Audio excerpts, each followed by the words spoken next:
कराची के मुकामी होटल में मोहतसिब सिराजुद्दीन अजीज़ और लाइट स्टोन पब्लिशर्स के मैनेजिंग डायरेक्टर अमीना सईद के दरमियान माहिदा तय पा गया है, जिसके तहत सिराजुद्दीन अजीज़ की पेशावराना सवाने उम्री विंग्स ऑफ डेस्टिनी शाया की जाएगी। ये किताब मुसन्निफ़ के मिशनरी स्कूल से बैनुल-अक़वामी बैंकिंग के आला तरीन ओहदों तक के सफ़र का अहाता करती है। तकरीब से खिताब करते हुए सिराजुद्दीन अजीज़ ने कहा कि बैंकिंग का ताल्लुक आदाद शुमार से नहीं बल्कि इंसानों और रिश्तों से है, जबकि ये किताब उनके बहैसियत बैंकार तजुर्बात पर मबनी है।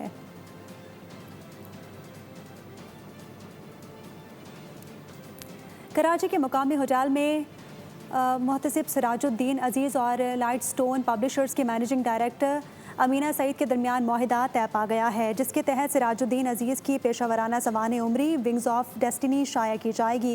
ये किताब मुसन्निफ़ के मिशनरी स्कूल से बैनुल-अक़वामी बैंकिंग के आला तरीन ओहदों तक के सफ़र का अहाता करती है। तकरीब से खिताब करते हुए सिराजुद्दीन अजीज़ ने कहा कि बैंकिंग का ताल्लुक आदाद शुमार से नहीं बल्कि इंसानों और रिश्तों से है, जबकि ये किताब उनके बहैसियत बैंकार तजुर्बात पर मबनी है।